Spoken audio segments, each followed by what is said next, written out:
Good afternoon, YouTube community. It's your boy Lex Anderson. Welcome to my world.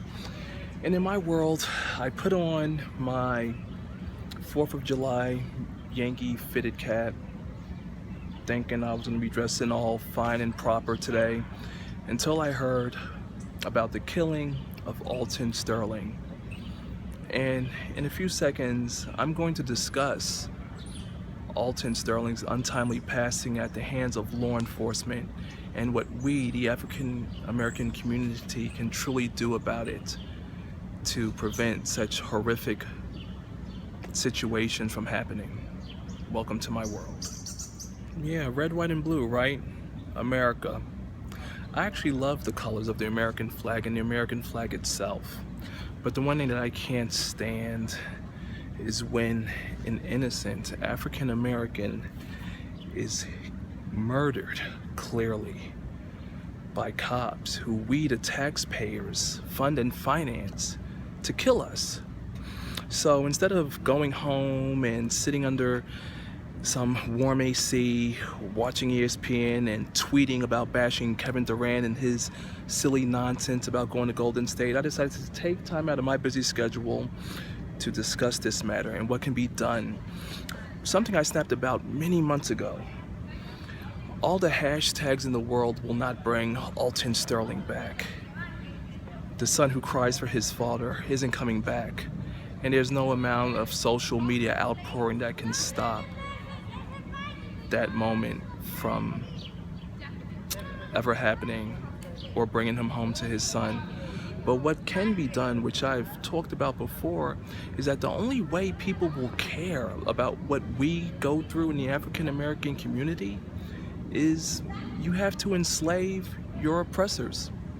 Plain and simple. No one will ever care or seek a common ground. Look at the indignity that's imposed and put in front of our faces. We hashtag Black Lives Matter, and what do they respond with? All lives matter. Really? Because I haven't seen a Hispanic man being killed by a cop. I haven't seen a white man being killed by a cop in numerous cell phone footage that's shown across America, and yet the cops always wind up getting off free. I haven't seen anyone go to jail yet, at least in recent memory. And of course, my memory goes as far back as the Rodney King beating and trial subsequently, where people rioted. And of course, it doesn't help to tear up the community. You have to enslave your oppressors. There is no common ground between us and the other communities, so to speak.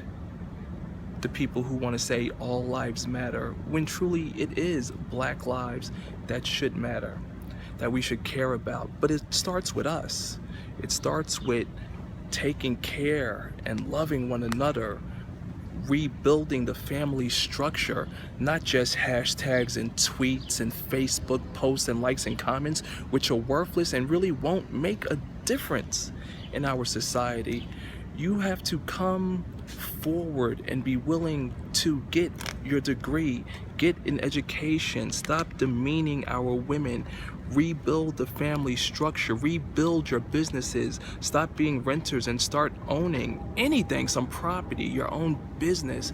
Take back what is truly ours, that was stolen from us from as far back as Egypt. Excuse me, it's sweltering out here, but you know what? I'm not going to complain about the heat, because there's someone who's not even around to enjoy this hot weather anymore, thanks to law enforcement. The guys who carry a badge and a gun, and we're so callous to take a man's life in front of a convenience store. You know, that's also the problem with guns, but that's another story. Sometimes the people who carry these guns, the urge to kill, they can't resist it. And when the urge to kill hits them, who do they take it out on? Us.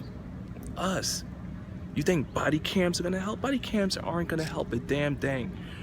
We as African Americans have to infiltrate and enslave our oppressors.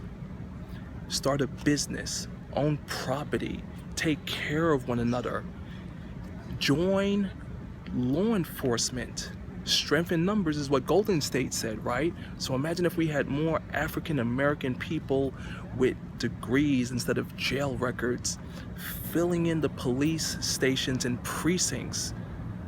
I think that that would benefit and better our community even more than these pigs coming into our communities, killing our men, our women, and we just stand by helplessly.